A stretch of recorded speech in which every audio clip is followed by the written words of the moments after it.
that your loving is a miracle. How deeply you're connected to my soul. How could anyone ever tell you you are anything less than beautiful? How could anyone ever tell you they're less than more? How could anyone fail to notice that your loving is a miracle? How deeply you're connected to my soul.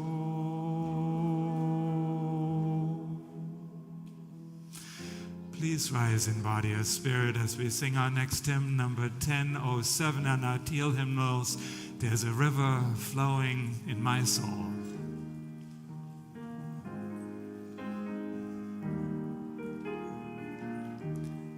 There's a river flowing in my soul.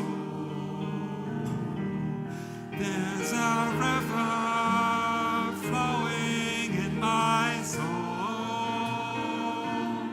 and it's telling me that I'm somebody. There's a river flowing in my soul. There's a river flowing in my heart. There's a river flowing in my heart, and I'm telling me that I'm somebody. There's a river flowing in my heart. There's a river flowing in my mind. There's a river flowing in my mind, and it's telling me that I'm somebody. There's a river flowing in my mind. There's a river flowing in my mind. There's a river flowing in my soul. I guess that's all it is. There's a river flowing in my soul, my mind, and my heart, and it's telling me that I'm somebody. There's a river, river, river, river flowing in my soul.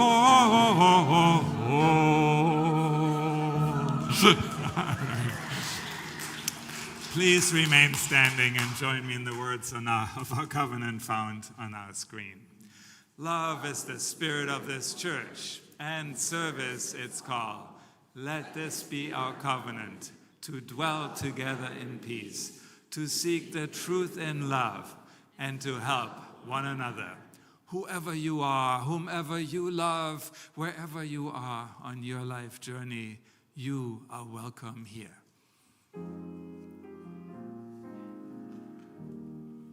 Whoever you are, whomever you love, wherever you are on your life journey, you are welcome here.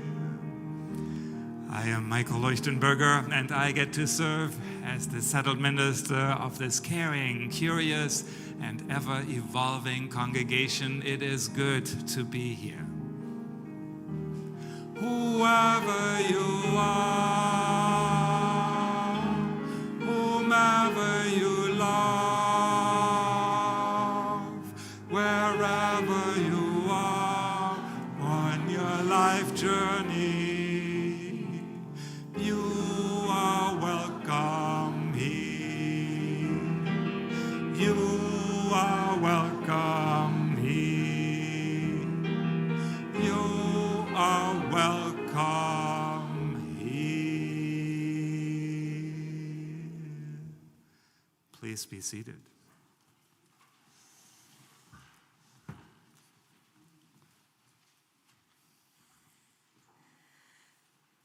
Good morning. Welcome to worship. So good to be with you this morning, in person and online. My name is Karen Thomas, and I serve as a worship associate of this music-loving, children-embracing congregation. We are here to support each other on our own and our shared spiritual journeys, centered in love, compassion, curiosity, courage, and joy. I'm especially happy to welcome first-time and returning visitors. If you are a visitor, we hope you will find us a community eager to welcome you and respectful of the path that has brought you here this morning. Anyone wearing a colorful stole is glad to answer any questions you may have. There is written info in the pew folders and at the visitors table for you to take.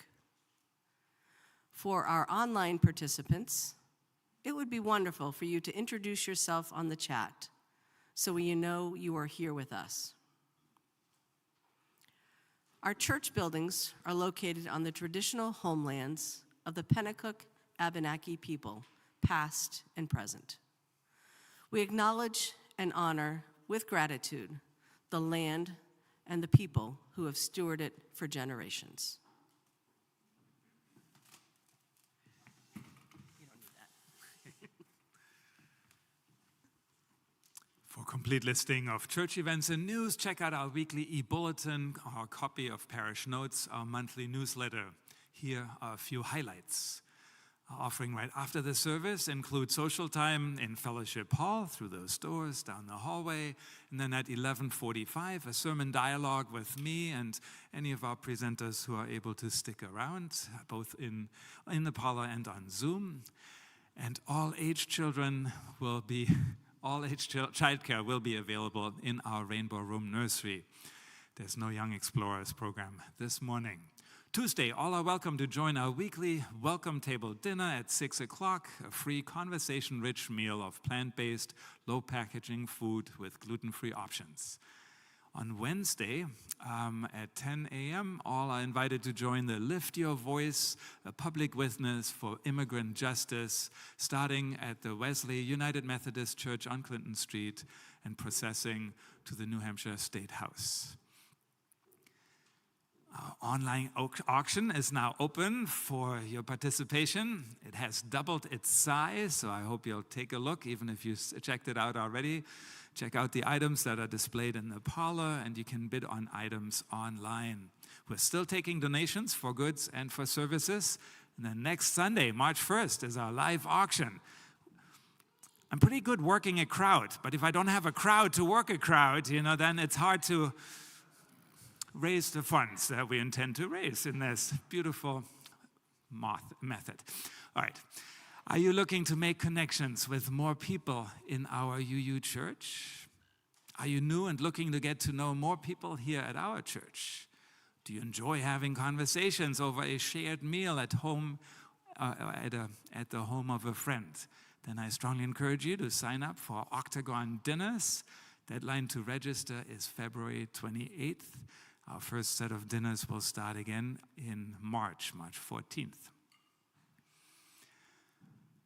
Each week, we light our chalice to set this time apart and to mark it as sacred.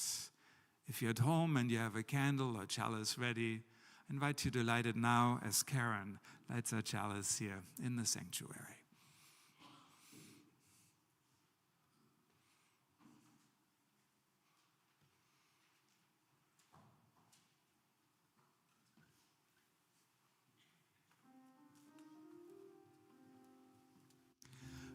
Rise up, O flame, by thy thy light glowing, show to us beauty, vision, and joy. Rise up, O flame, rise up, O flame, by thy light glow, show us beauty, vision, and joy.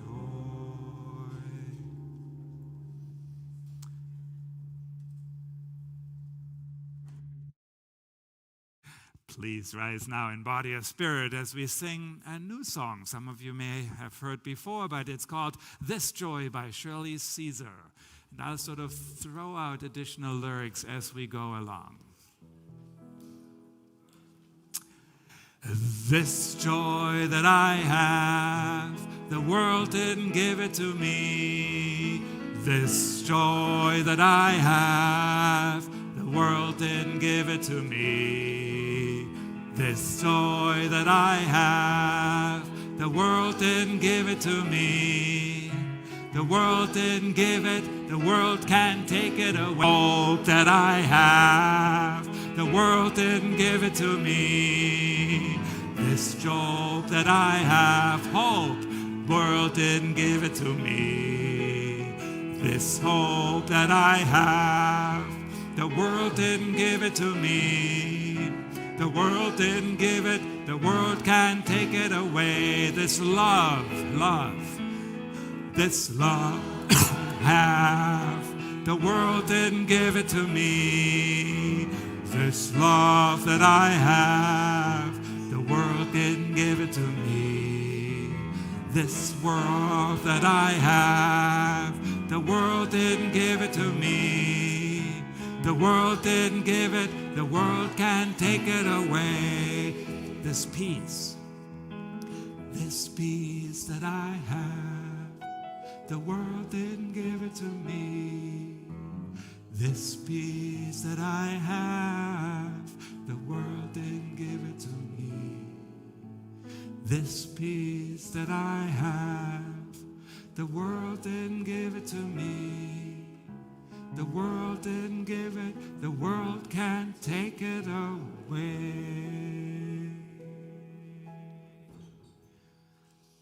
Please be seated.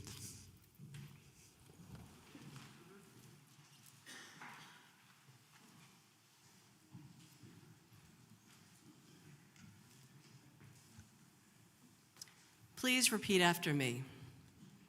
It is a blessing to be. It is a blessing to be here. It is a blessing to be here. It is a blessing to be here now. It is a blessing to be here now. It is a blessing to be here now together. It is a blessing to be here now together.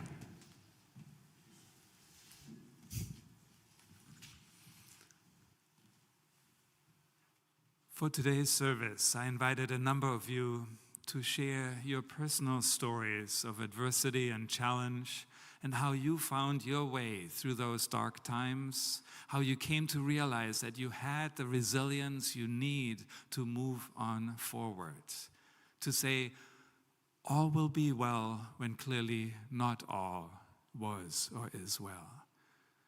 Telling stories like these makes us vulnerable. It takes courage. Hearing stories like these with an open heart and a curious mind can be risky in its own way. May we all be present to each other with care and with kindness, with generosity of spirit and with love.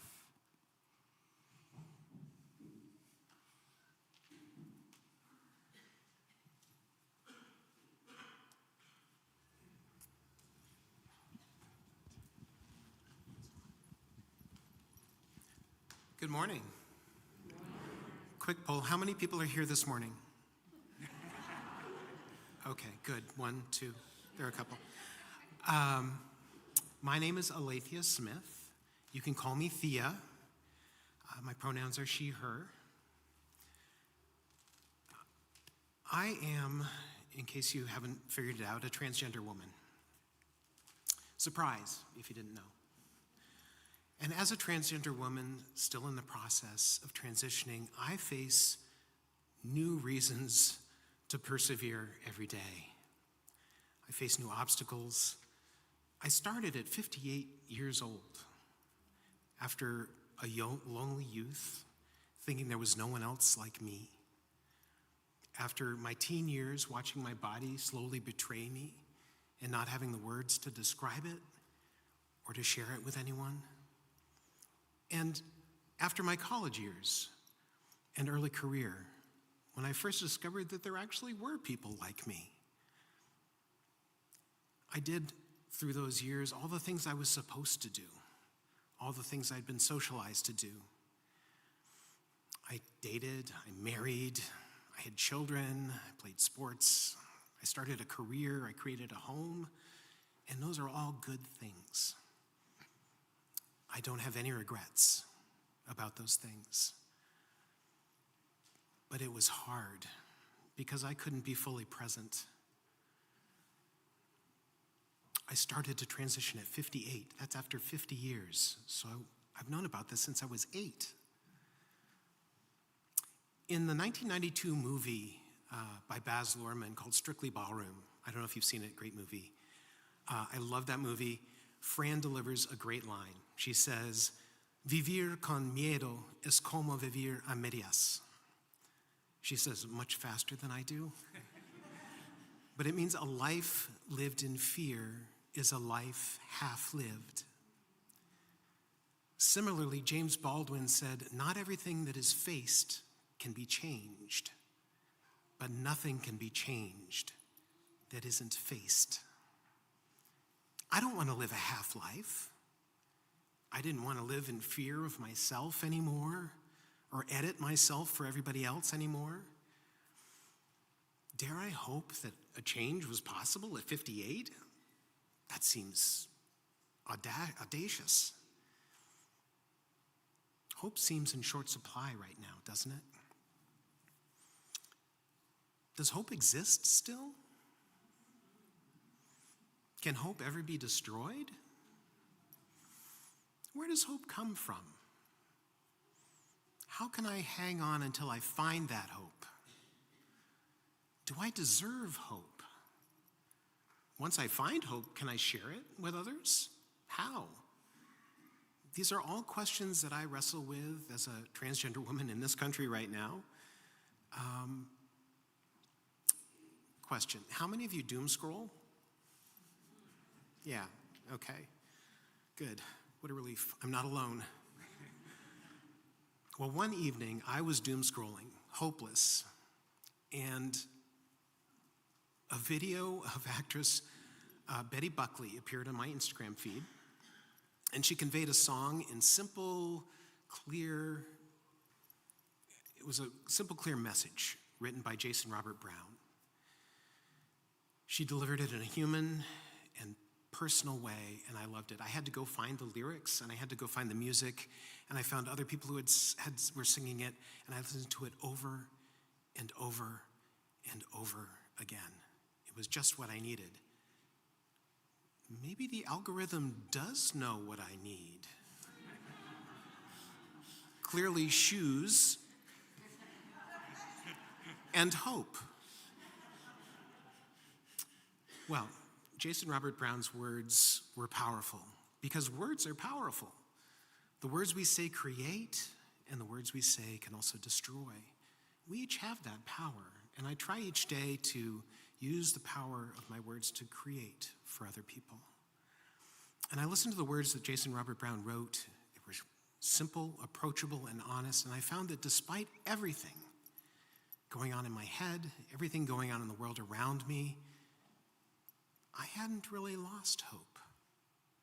So I've come to sing a song about hope.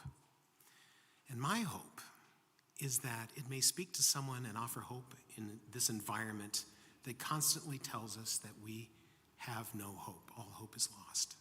It's not. The words tell each of us, no matter how we may feel or what our current circumstance is, that hope exists because we exist, because we persevere. We get out of bed, we get dressed, we carry on the best we can. Hope is evident in the mundane, everyday acts of living that we do. As difficult as they may be some days, and as far away as hope seems, your very existence screams hope. Do you know how precious you are? Do you realize how valuable you are? Before you know it, our simple acts of persevering, our simple acts of hoping, in spite of it all, create something. We've progressed by hope towards a bigger hope, like rolling a giant snowball. Or a better analogy would be like a spark that develops into a fire that throws sparks and creates a conflagration. And so on, until it casts out all fear. Jason Robert Brown summed it up like this.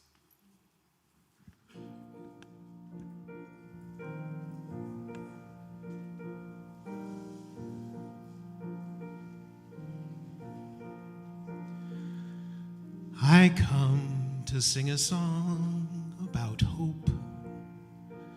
I'm not inspired much right now, but even so, I came out here to sing a song, so here I go. I guess I think that if I tinker long enough, one might appear. And look, it's here. One verse is done, the work's begun.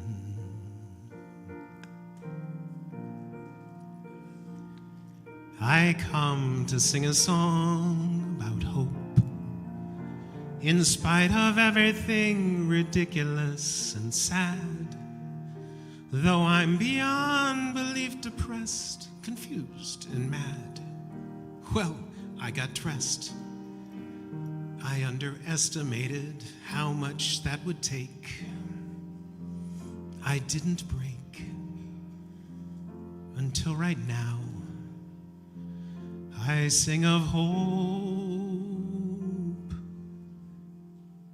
and don't know how.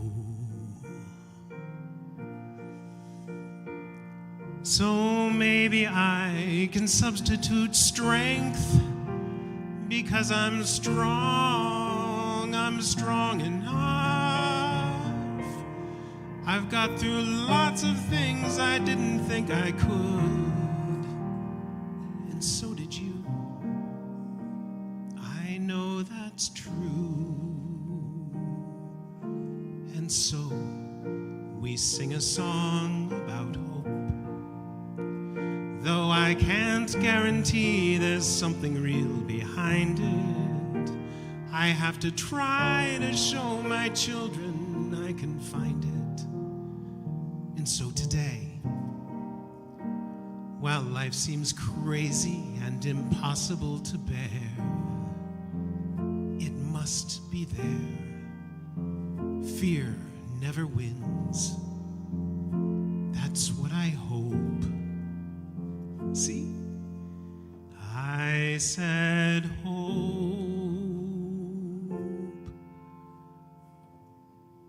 The work begins.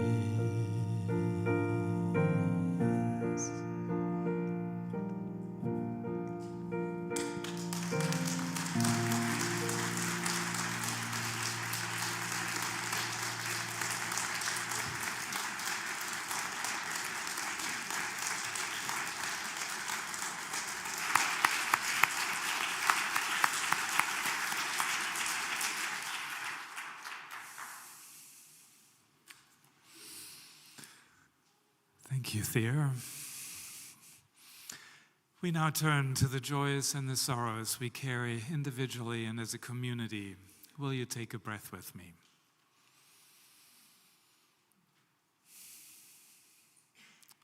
As we surrender to this moment, let us notice our body resting, grounded, supported by the earth.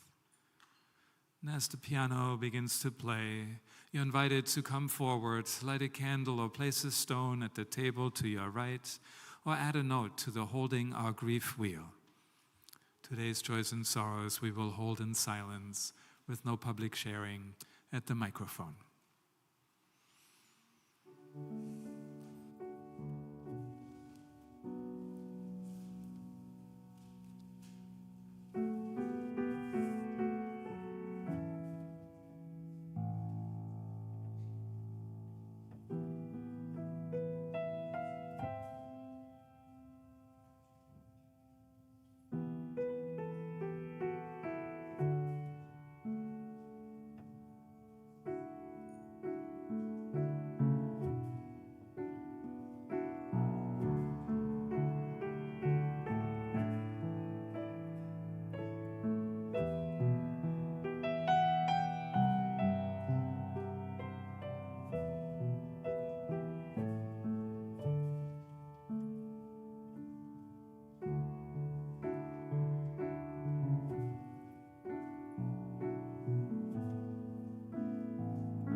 Now invite Anne to light one more candle on behalf of those who are not with us today or who chose to remain seated.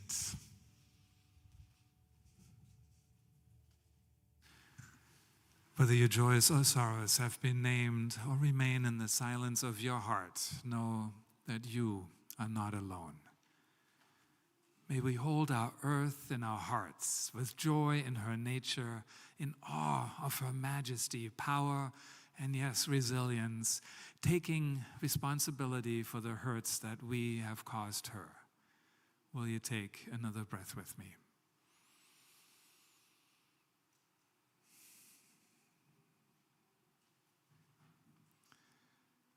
This week, we hold in love Chris Borden and Shanna Hasty. Please join me now in our musical prayer, our musical meditation, all connected.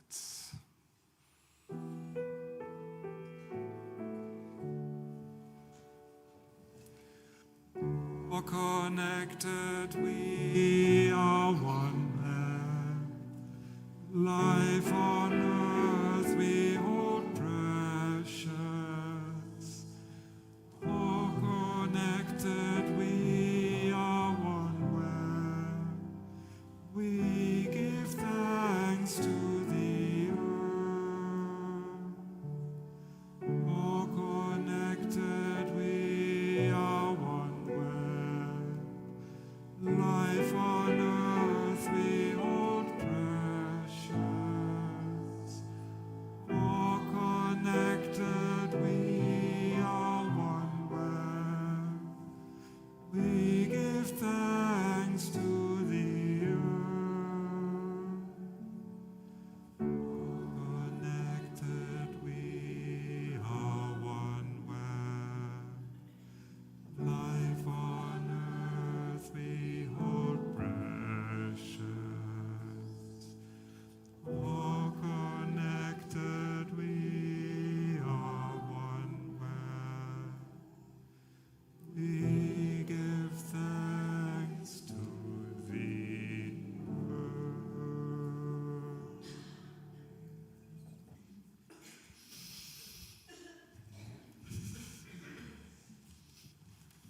Resilience is something I never actually asked for.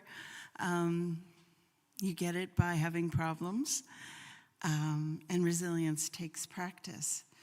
So there's a few steps. You have a challenge, and you fall down, and then you do something to recuperate, and then you get up again, and then you repeat. That's how you develop resilience. The problem is a lot of us skip that recuperate step. We go to battle and we fall down and we don't get our way and we get up and we go right back into it. You're shortchanging yourself. So I know for me, I have to know what recuperation or refueling, what fits me personally. It's the best investment of time I've ever made to know what fills my heart and makes me want to go back into the fray again.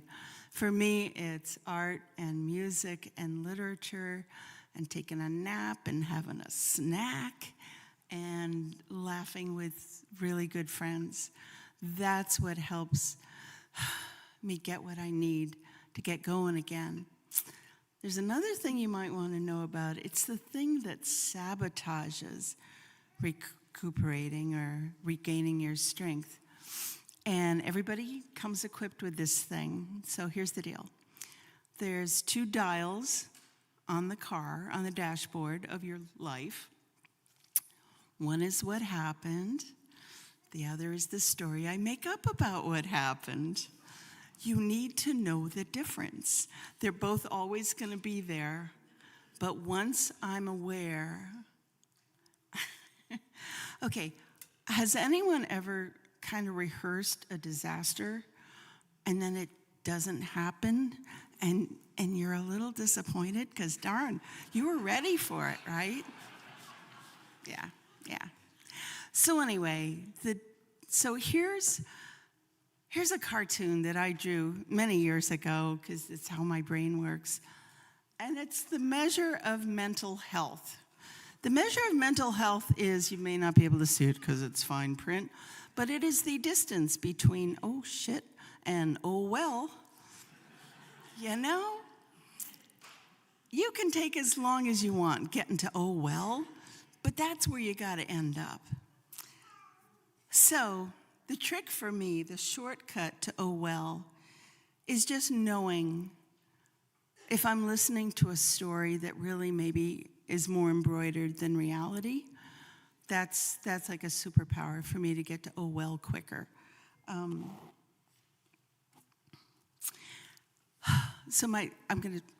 no good at cutting to the chase. I just can't do it. My practice on resilience, which I never asked for, started in 1974 when I was minding my own business as a 22-year-old. I went to get my glasses checked for a new prescription, and the doctor, long story short, I was diagnosed with pretty serious glaucoma at 22, because I just was. So 3 months later, I'd had 4 eye surgeries, which left me $10,000 in debt when I was only making about $8,000 a year. So that was the beginning. And now 32 surgical procedures on my eyes later. I can still see enough to get into trouble. But let me tell you, I am really good at giving up. And I am really good at believing hope is a waste of time or it's a setup. So I've given up a lot. But then after a while, I get hungry. And I have something to eat. And then the phone rings and it's one of you. And it's like, darn it, I want to live again, phooey. And resilience comes back. Just the recent story of my choice about these 2 dials on the dashboard. December 23rd, I knew I was having another retinal bleed because that's what I do apparently now. So I called my eye doctor. I went in and, he looked at my eye and we know each other really well. And he comes back into the room. And even though I couldn't see very well because my eye was all dilated and I only have one eye, he didn't look good. And he said, Bobby, I'm really sorry. So you're not having a bleed, but I think you've had a stroke. And you can't go home. You have to go to the ER right now.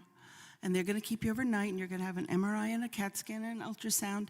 And I really hope I'm wrong. And I'm like, me too.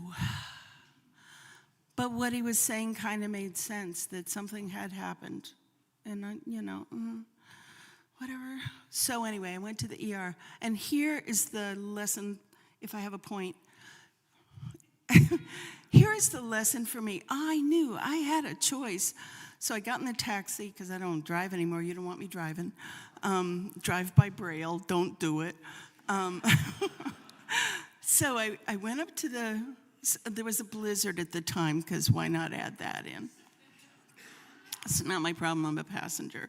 So we got to the ER, and I got in, and, they knew I was coming. And so they quickly took me into the ER, sucked a bunch of blood out of me, and parked me in a lovely chair in the hall in the ER, where I was for about 4 more hours. And I saw these people going by, and there were staff members and doctors and patients and family members. And I kept seeing all this creativity of thought. People were making up stories, trying to make sense of why the heck they're in an emergency room. And I was there going, yeah, here we are. And I noticed I had no story. I was just watching. And I was grateful when they let me have water. That was exciting. You can have water now. So they figured that out. And then they, took me up to a room. I couldn't sleep. Why would I do that? Because then you had the tests and all this stuff. Anyway, it was about 24 hours awake in the hospital trying to figure out, okay, what's next? And so the good news is I'm still here. I've lost some more eyesight, but I'm really good at that, whatever. I'm still here, and I'm still not taking it that seriously, because I know that I'm the most creative person I know, and I can make up bad stories. And I also now know I have a choice about that. So I'm going to end with, sorry I went too long, but I knew I would. I'm hopeless. So June 8th, 2021, there was a woman who auditioned on America's Got Talent. You may have seen this.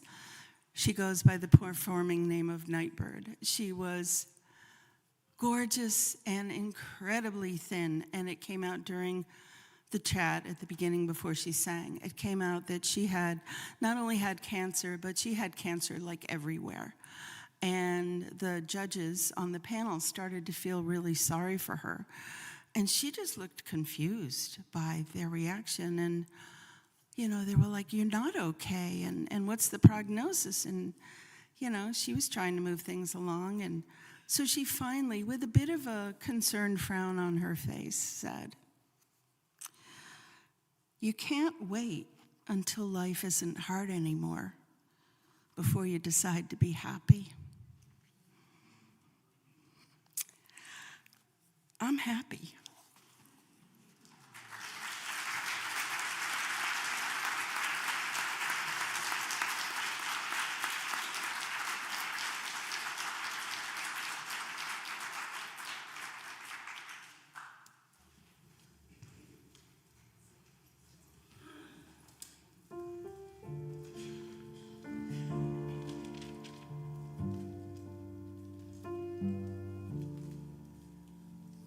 Oh, joy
My name's Anne. My pronouns are she and her.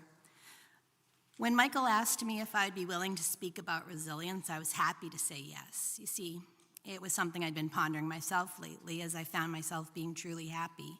And that was a feeling I didn't think I would ever really experience again. And let me back up, because I know that we have a lot of new members, and although I've continued to be part of this church in heart and spirit, the body hasn't been present as much as it used to be. So here's the Cliff Note version. In 2017, my marriage of 20 plus years ended suddenly and unexpectedly, at least to me. We went from being the storybook couple to being completely estranged. The future we had planned on and built together was just about to take shape as our youngest son entered his senior year of high school. And then it didn't.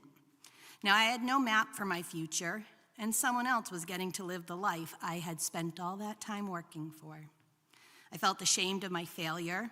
I felt like a fool for believing that everything in the universe was connected and the good you put in would come back. And frankly, I felt like an idiot for putting my faith in one plan and one person. 2017 was hard, but I got up every morning, like it or not, and I showed up. And eventually I began to plan for a new future. And the worst days of my life were behind me. Or so I thought. 2018 disagreed. Selling the home I had raised my children in, I learned just how naive I had been. Being what I considered fiscally responsible and carrying no personal debt meant I had no credit. The fact that my name was second on the mortgage and the cars we had financed during our marriage meant nothing. No credit meant no lease. 90% of apartments are owned by companies, and being able to rent from them requires a certain credit score. End of story. With 2 weeks to go, I found an apartment owned by a real-life person who would take a chance on me. It was going to be okay. I was going to be able to do this. Not so fast, said 2019. Okay, I had the apartment, but that no credit thing was killing me. It meant I had to pay higher rates for everything and put hundreds of dollars down for every utility. Then I had some non-negotiable surgery, and even after paying $500 a month for marketplace insurance, my highest bill after rent, I left the hospital with a $10,000 bill and orders to stay out of work for 6 weeks. Yeah, I was back in 2, ready or not. I began falling behind financially, and once you start, it's exponential. And oh yeah, my rent went up. But this is all money, right? Get a second job, take some of the retirement funds I got in the divorce out and get through it. It would get better. The worst was over. Enter 2020. Need I say more? You were all there. But eventually the chaos that was COVID would pass and things would return to normal and we'd all go back to work. Except I didn't. The preschool I had worked at for 15 years closed for good. In August, I picked up a great job in the Concord School District with benefits. I felt some hope. In October, I was told the program wasn't being funded the following year. This was also the year I borrowed a truck to move some furniture and got into an accident that totaled it. Not my fault and not seriously injured, but still. And oh yeah, my rent went up. At this point, I was just numb. I wasn't sad, I wasn't angry, I was just numb. If anything, I would laugh sometimes. How could this be my life? How could things keep getting worse? In 2021, with news that my rent would be going up again, I realized that even with another job in the school district and 2 side gigs, I wouldn't be able to keep renting in Concord. I spent that year working, saving, and trying to buy a house. Many nights after being yet again outbid by someone who could pay in cash full for a house that I didn't even really want, I would just sit and cry. It all felt so unfair. Some of you already know that my housing crisis prayer was answered when I learned that a friend and church member was selling her home. The stars aligned and I was finally able to purchase that house. Finally, something good. The train wreck that was my life was taking a different track. The worst was over. No. In 2022, my sister died. She'd had her struggles, to be sure, but it was unexpected and it gutted my family. Losing a sibling is a terrible thing. Watching your parents grieve a child is unbearable. Every event that year just brought more pain. So is 2022 better? Not even a little. If you're doing the math, that's 6 years. 6 years that I kept getting knocked down, over and over again. It felt like the domino effect that had started in 2017 had completely changed who I was. Sure, I could still do all the things that proved I was living, but it was so exhausting that I was honestly wondering why bother. I didn't think I would ever feel joy again. But then one day I did. Not that echo of happiness with a smile that didn't quite reach my eyes, or the cheerful facade I put on to let friends know that I appreciated them, but in tiny moments, flickers of real joy. And then one day, maybe after a year or so, I was standing there and realized I'd actually made it through, and I was happy. But how? Isn't that what you want to know? It's what I want to know, and why I agreed to do this deep dive into the dumpster fire of my life. I know that I was lucky to be supported by the community around me. As bad as things were, I never felt truly alone. My community was there for me in ways that amaze me still. This church was there for me, and the people in this church, more than I could have ever imagined. I was fortunate enough to have colleagues that were just as much co-workers and friends that are like family, and family that I love with all my heart and love me back as best they can. But what was it that made me keep going, keep getting up, blow after blow? I don't really know. I don't know where that resilience comes from. It could have stemmed from sheer stubbornness to not let the ex and his new wife win. It was certainly influenced by a desire not to appear like a loser to my kids.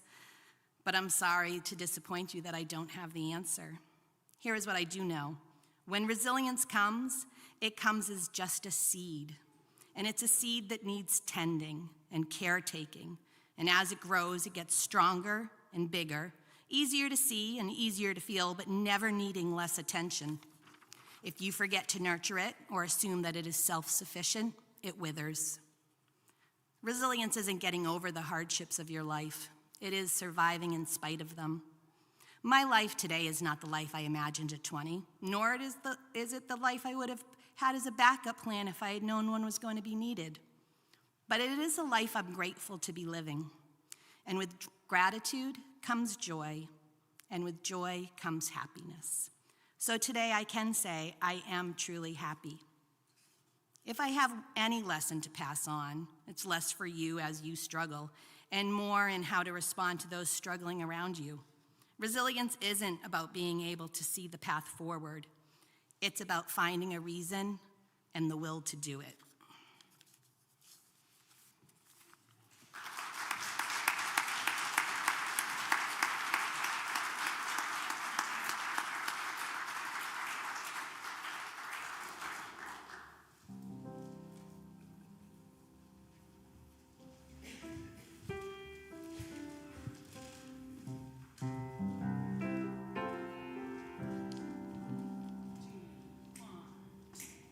Keep on moving.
Good morning. What a beautiful late winter day that we have here. It's good to be here. I'm going to jump into the deep end. Our beloved daughter, Natalie, took her life on August 2nd, 2024, at age 27. This was devastating for us and for all who loved her. I still wonder, how did we get through this devastation in our lives? Laura and I brought Natalie into this world, and she had so much joy in her life, but it was cut short. We had an incredibly healing memorial service for her in September 2024 in this sanctuary. At the service, one of her best friends spoke of Natalie's transition and chanted a song that came to herself.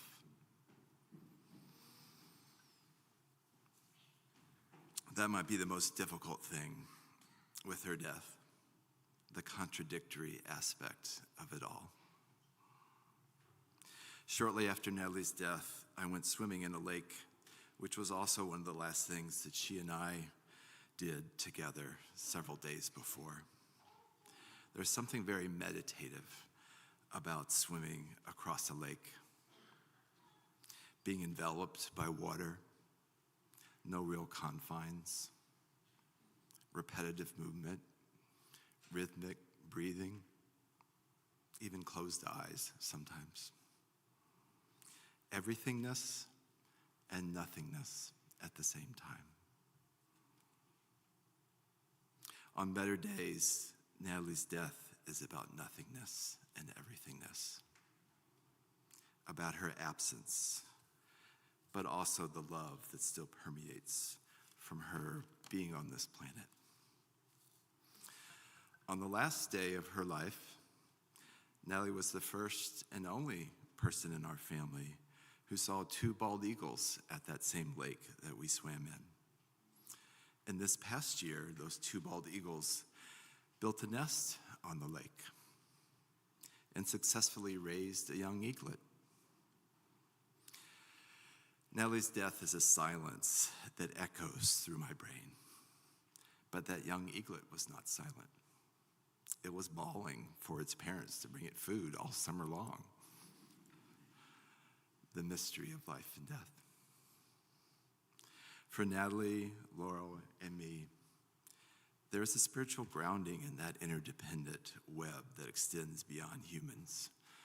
Bald eagles, butterflies, native pollinator plants, and all.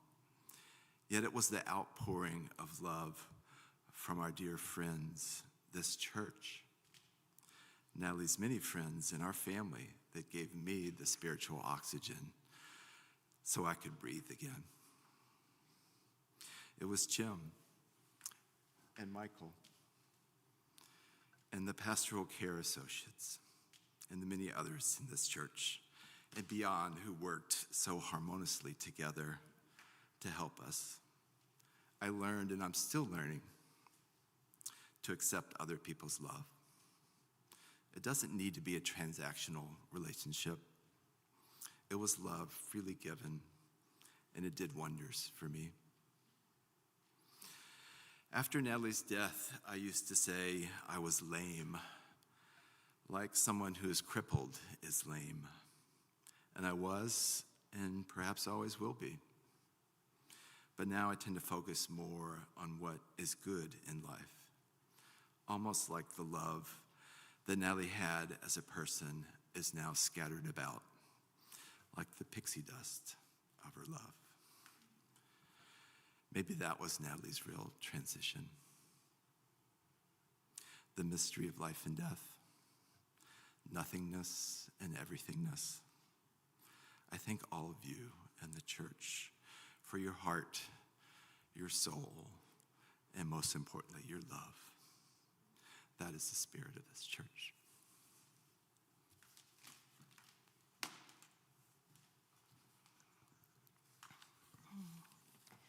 Natalie's death is by far the most difficult thing I've lived through. I really don't think it would have been possible to have moved forward, to be able to stand up here today without the circle of caring community that enveloped us from the beginning. It has been phone calls, flowers, texts, visits, cards, meals, and hugs. It has been invitations to go on walks, to dinner and concerts and fun activities to distract us. It has been people sharing time with us in peaceful silence or thoughtful conversation. You may think these things are small, but these words and actions are gifts from the heart. They are a healing balm. They have helped us move forward, which is what Natalie would have wanted for us. It has been this church and all the people over the years who had the foresight to create a remarkable institutional but individualized response to care for its grieving members. We are forever grateful for this very caring church and our wider community. Natalie left a farewell note. She wrote, "No words, although I should have them, and you'll surely want them, just that I'm so sorry, that I love you endlessly, that I hope you can find peace in my peace, and that we can all just imagine I'm a bird or a butterfly, a pollinator of some sort who gets to fly by your sides always, without failing to navigate the strange mire that is being human." Having these words has helped us tremendously. Never doubt that your words matter and can make a difference.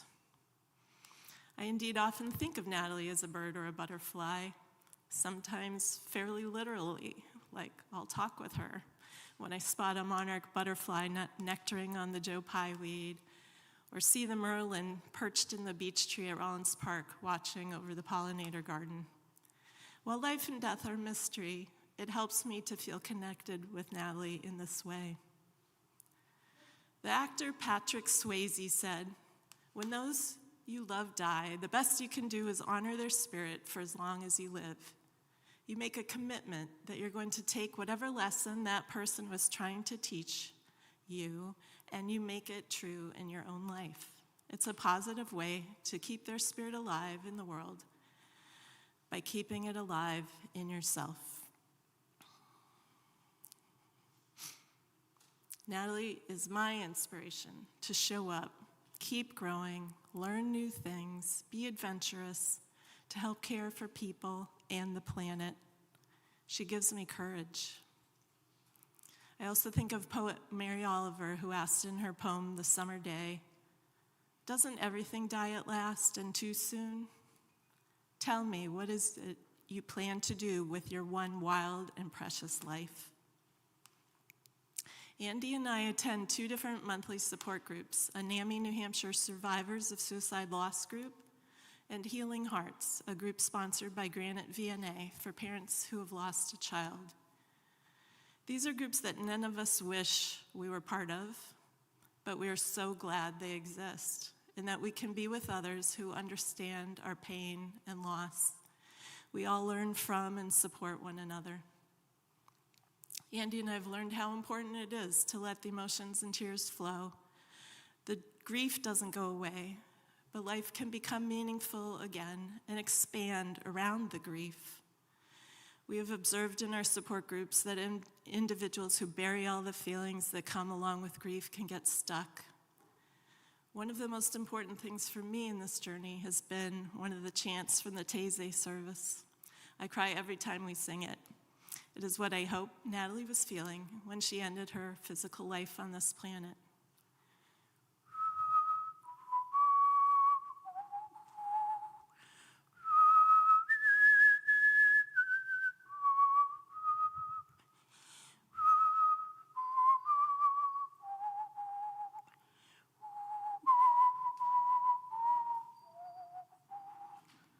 Peace within my heart, oh freedom, letting go.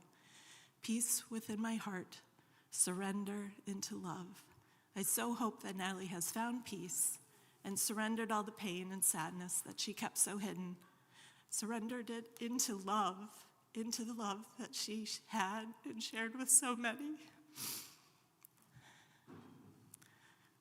We thank all of you, our dear family, friends, neighbors, church, and community for the support and love that have sustained us in the early years of our grief journey.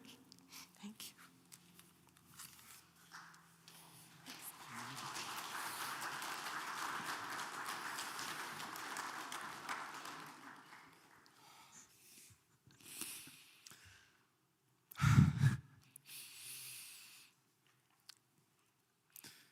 Maybe I should have warned you to bring your tissues a little bit more closer. Thank you, all four of you, for sharing so vulnerably, so authentically from your hearts. I know it means so much to those of us who can witness your own journey and maybe are in the middle of our own struggles. May we all find resilience in whatever way is needed at this moment. Thank you for your generous support of last week's outreach offering to support New Hampshire outright. Today's community plate will support the nonprofit Families in Transition, a New Hampshire organization that works to prevent and break the cycle of homelessness through evidence-based approaches that address the root causes of homelessness. They do this through housing programs, emergency shelters, food services, and substance use treatment.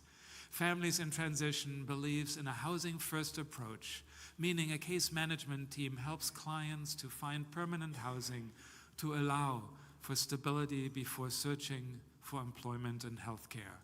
Our morning offering will now be gratefully received.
May we be transformed by our giving.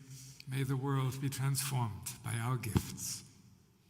Please rise now in body or spirit as we sing our closing hymn, once again, This Joy by Shirley Caesar, And I invite us to sort of let this hymn, this song, take us on a journey. So let us start softly and see where it takes us.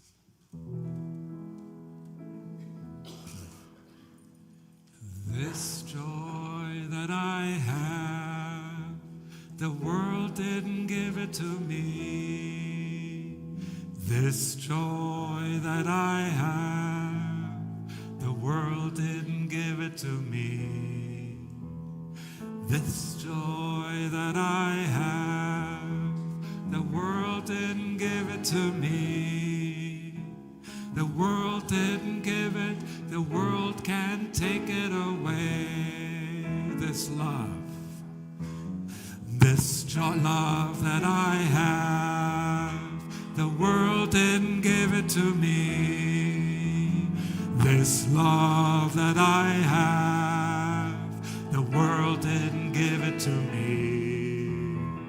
This love that I have, the world didn't give it to me. The world didn't give it, the world can't take it away. This hope, start harmonizing.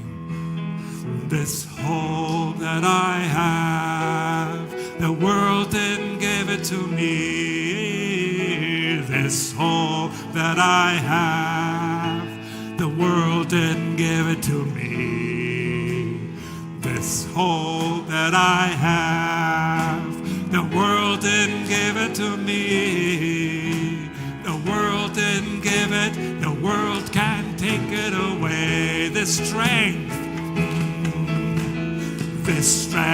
that I have, the world didn't give it to me. This strength that I have, the world didn't give it to me.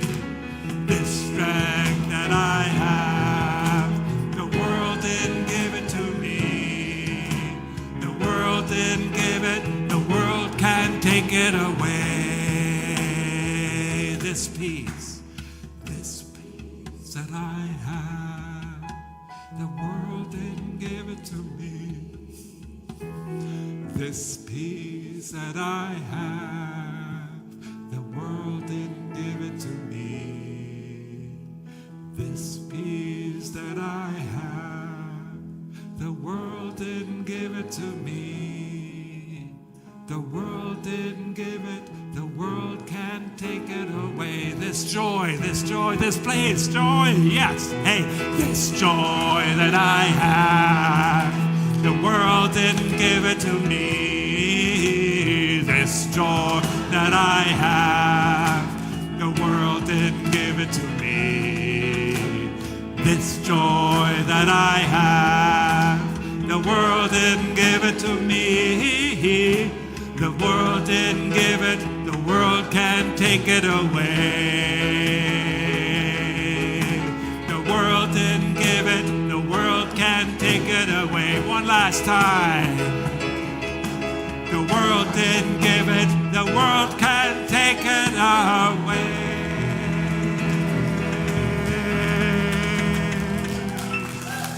Yes. Go out into the world in peace. Honor one another.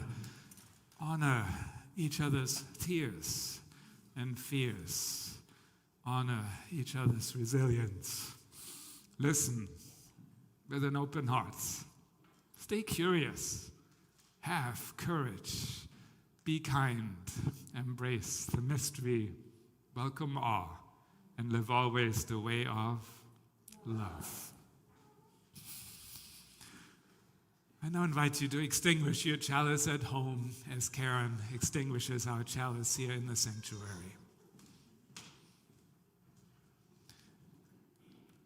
Please join me in reading aloud the words on our screen. We extinguish this flame, but not the light of this faith we share, the warmth of community, or the fire of commitment. These we carry in our hearts until we are together again.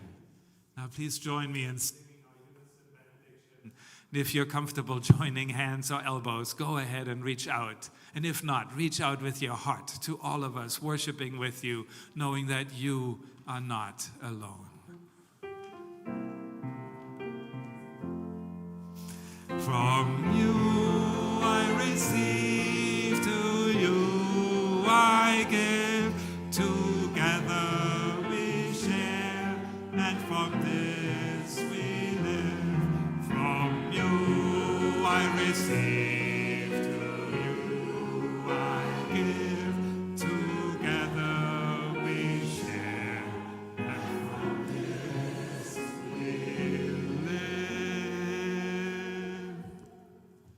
Let us go in peace, and let our service continue.